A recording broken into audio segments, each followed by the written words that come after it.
Assalamualaikum warahmatullahi wabarakatuh. Kami dari kelompok 4 ingin mempresentasikan materi pengantar kewirausahaan mengenai etika bisnis dalam wirausaha.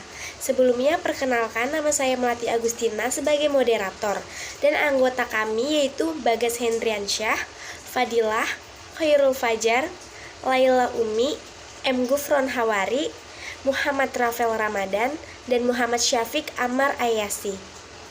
Baik, materi pertama yaitu pengertian etika bisnis yang akan disampaikan oleh Bagas Hendriansyah.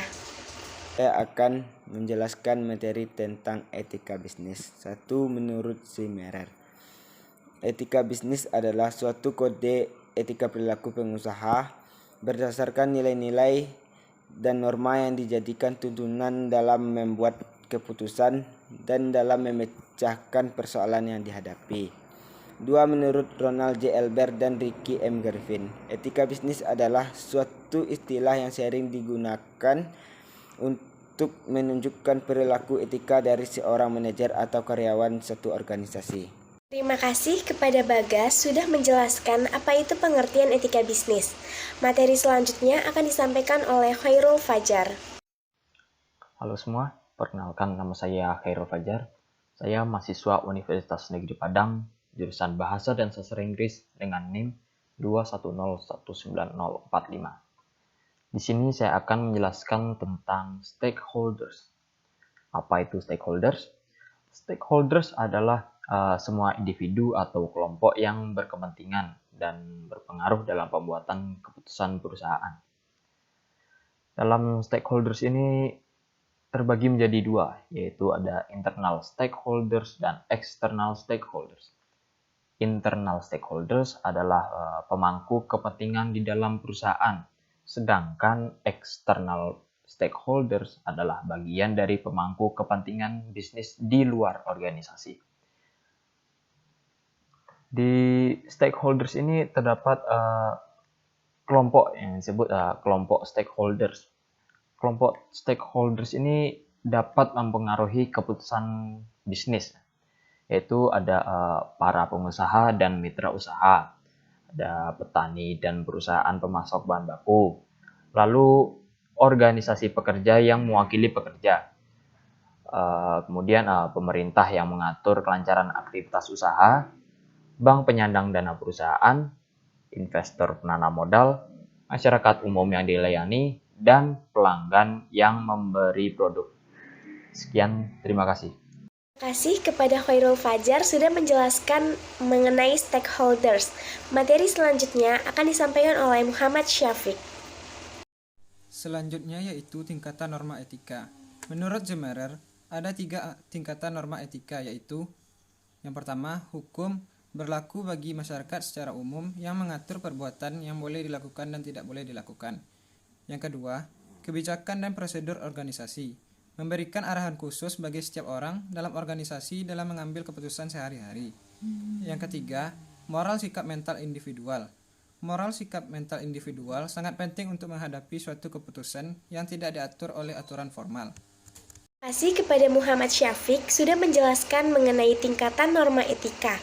Materi selanjutnya akan disampaikan oleh Laila Umi. Saya akan menjelaskan materi selanjutnya, yaitu kerangka kerja etika. Yang menurut Zimmerer yang diungkapkan pada tahun 1996, kerangka kerja etika dapat dikembangkan melalui 3 tahap. Tahap pertama adalah mengakui dimensi-dimensi etika yang ada sebagai suatu alternatif atau suatu keputusan. Artinya, sebelum wirausaha menginformasikan suatu keputusan etika yang dibuat, lebih dahulu ia harus mengakui etika yang ada. Tahap kedua, mengidentifikasikan stakeholder kunci yang terlibat dalam pengambilan keputusan. Setiap keputusan bisnis akan mempengaruhi dan dipengaruhi oleh berbagai stakeholders. Karena konflik dalam stakeholders dapat mempengaruhi perbuatan keputusan.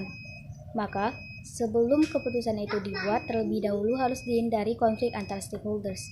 Tahap ketiga adalah membuat pilihan alternatif dan membedakan antara tanggapan etika dan bukan etika. Ketika membuat pilihan alternatif, tanggapan etika dan bukan etika, serta mengevaluasi mana dampak negatif dan dampak positif, manajer akan menemukan berbagai hal berikut.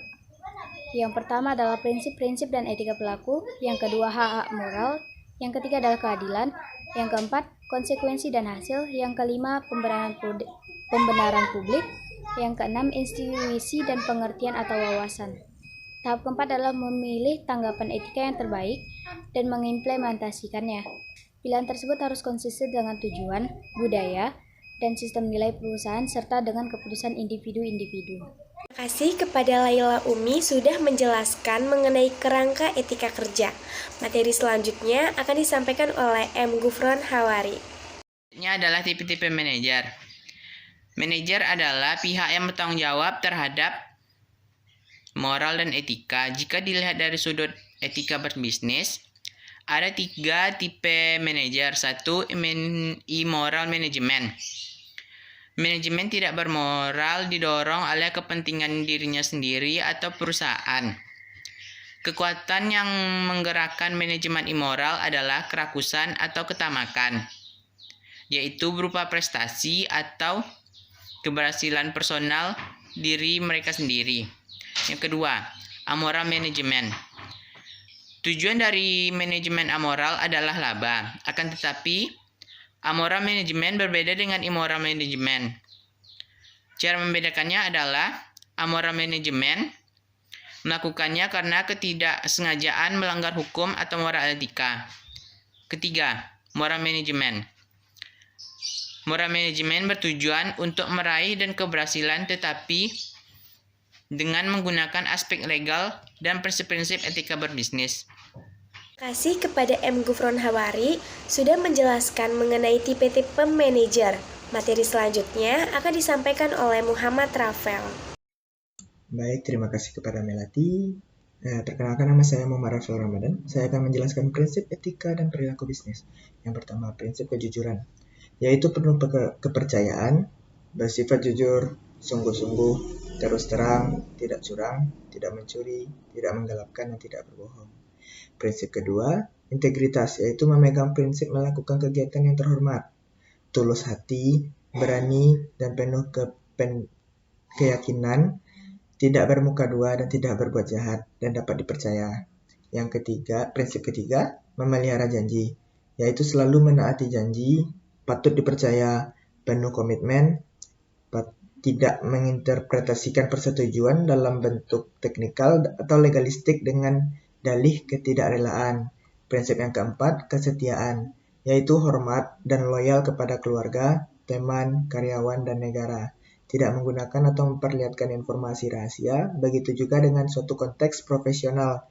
Menjaga atau melindungi kemampuan untuk membuat keputusan profesional yang bebas dan teliti. Dan menghindari hal yang tidak pantas serta konflik kepentingan. Prinsip yang kelima, keadilan, yaitu berlaku adil dan berbudi luhur, bersedia mengakui kesalahan, memperlihatkan komitmen keadilan, persamaan perlakuan, individual dan toleran terhadap perbedaan, serta tidak bertindak melampaui batas, atau mengambil keuntungan yang tidak pantas dari kesalahan atau kemalangan orang lain. Yang keenam, prinsip yang keenam, suka membantu orang lain, yaitu saling membantu, berbaik hati, belas kasihan, tolong menolong, kebersamaan, dan menghindari segala sesuatu yang membahayakan orang lain. Prinsip yang ketujuh, menghormati orang lain, yaitu menghormati martabat orang lain, kebebasan dan hak menentukan nasib sendiri bagi semua orang, bersopan santun, tidak merendahkan dan mempermalukan martabat orang lain. Prinsip yang kedelapan, bertanggung jawab, yaitu selalu menaati hukum atau aturan, penuh kesadaran sosial, dan menghormati proses demokrasi dalam mengambil keputusan. Prinsip yang kesembilan, mengejar keunggulan, yaitu mengejar keunggulan dalam segala hal, baik dalam pertemuan personal maupun pertanggungjawaban profesional. Tekun dan dapat dipercaya atau diandalkan. Rajin, penuh komitmen, melakukan semua tugas dengan kemampuan terbaik dan mengembangkan serta mempertahankan tingkat kompetensi yang tinggi. Prinsip yang ke-10 yang terakhir, dapat dipertanggungjawabkan, yaitu memiliki dan menerima tanggung jawab atas keputusan dan konsekuensinya, serta selalu memberi contoh yang baik. Itulah beberapa etika dan perilaku dalam berbisnis yang harus kita pahami. Jangan sampai kita melupakan hak dan kepentingan orang lain. Sekian, terima kasih. Saya kembalikan kepada Melati. Maaf jika ada tutur kata ataupun kesalahan dalam penyampaian. Terima kasih. Terima kasih kepada Muhammad Rafael sudah menjelaskan prinsip etika dan perilaku bisnis. Materi selanjutnya akan disampaikan oleh Fadilah. Cara mempertahankan standar etika. Pertama yaitu ciptakan kepercayaan perusahaan. Kedua, kembangkan kode etik. Ketiga, jalankan kode etik secara adil. Keempat, lindungi hak perorangan. Kelima, adakan pelatihan etika. Keenam, lakukan audit etika secara periodik. Ketujuh, pertahankan standar yang tinggi tentang tingkah laku. Kedelapan, hindari contoh etika yang tercela. Kesembilan, ciptakan budaya yang menekankan komunikasi dua arah. Kesepuluh, yaitu libatkan karyawan dalam mempertahankan standar etika. Terima kasih kepada Fadilah sudah menjelaskan mengenai bagaimana cara mempertahankan standar etika. Materi selanjutnya akan disampaikan oleh saya sendiri yaitu Melati Agustina mengenai tanggung jawab perusahaan. Menurut Zimmerer, ada beberapa macam pertanggungjawaban perusahaan. Yang pertama yaitu tanggung jawab terhadap lingkungan, yaitu perusahaan harus ramah lingkungan. Artinya, perusahaan harus memperhatikan, melestarikan, dan menjaga lingkungan.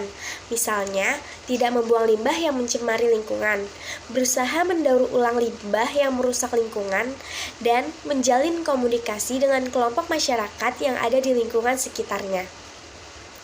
Yang kedua, tanggung jawab terhadap karyawan, yaitu perusahaan bertanggung jawab atas semua aktivitas sumber daya manusia. Menurut Zimmerer, tanggung jawab perusahaan terhadap karyawan dapat dilakukan dengan beberapa cara, yaitu pertama, mendengarkan para karyawan dan menghormati pendapat mereka. Yang kedua, memberikan umpan balik yang positif, baik yang positif maupun negatif. Yang ketiga, menceritakan selalu kepada mereka tentang kepercayaan dan membiarkan mereka mengetahui sebenar-benarnya apa yang mereka harapkan, memberi imbalan kepada karyawan yang bekerja dengan baik, serta memberi kepercayaan kepada karyawan. Yang ketiga, tanggung jawab terhadap pelanggan. Tanggung jawab sosial perusahaan terhadap pelanggan menurut Ronald J. Ebert ada dua kategori, yaitu yang pertama menyediakan barang dan jasa yang berkualitas, yang kedua memberikan harga produk dan jasa yang adil dan wajar. Tanggung jawab sosial perusahaan juga termasuk melindungi hak-hak pelanggan.